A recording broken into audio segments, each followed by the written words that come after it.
Lecture du livre des Nombres, chapitre 9.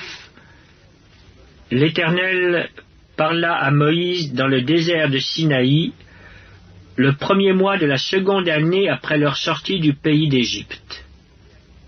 Il dit: Que les enfants d'Israël célèbrent la Pâque au temps fixé.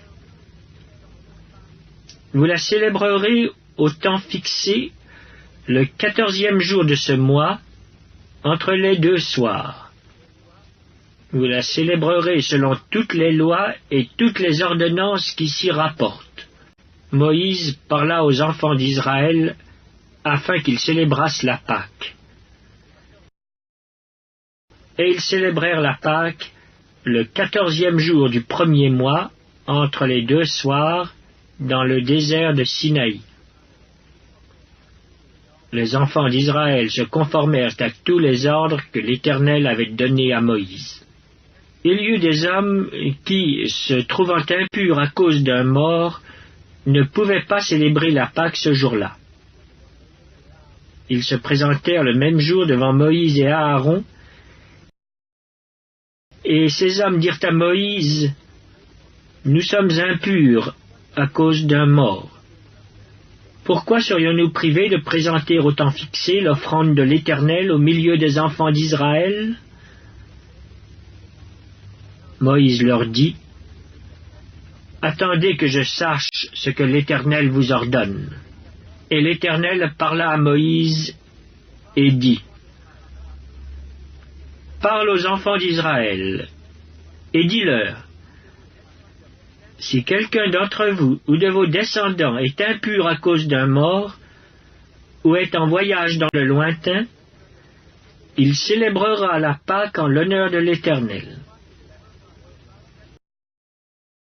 C'est au second mois qu'ils la célébreront, le 14e jour, entre les 2 soirs.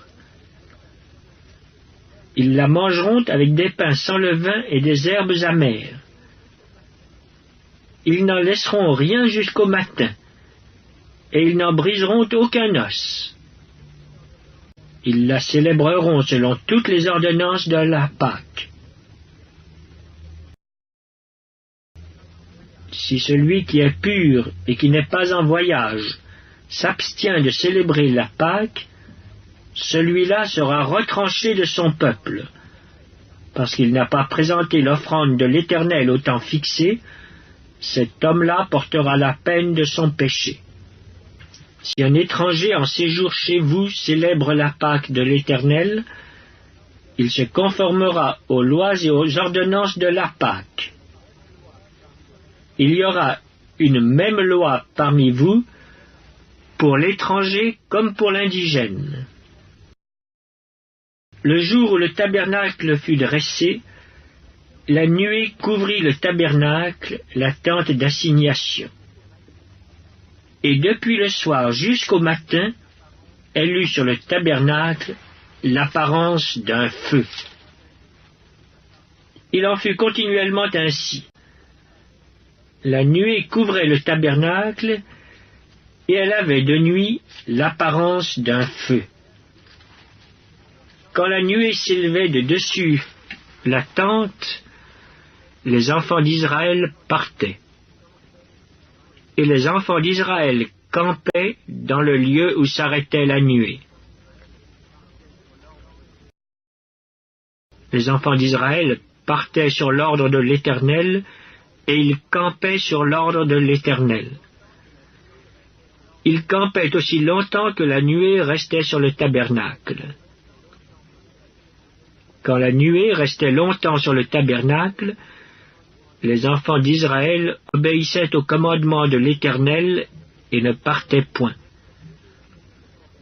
Quand la nuée restait peu de jours sur le tabernacle, ils campaient sur l'ordre de l'Éternel et ils partaient sur l'ordre de l'Éternel. Si la nuée s'arrêtait du soir au matin et s'élevait le matin, ils partaient. Si la nuée s'élevait après un jour et une nuit, ils partaient. Si la nuée s'arrêtait sur le tabernacle 2 jours, ou 1 mois, ou 1 année, les enfants d'Israël restaient campés et ne partaient point. Et quand elle s'élevait, ils partaient. Ils campaient sur l'ordre de l'Éternel, et ils partaient sur l'ordre de l'Éternel. Ils obéissaient au commandement de l'Éternel, sur l'ordre de l'Éternel par Moïse.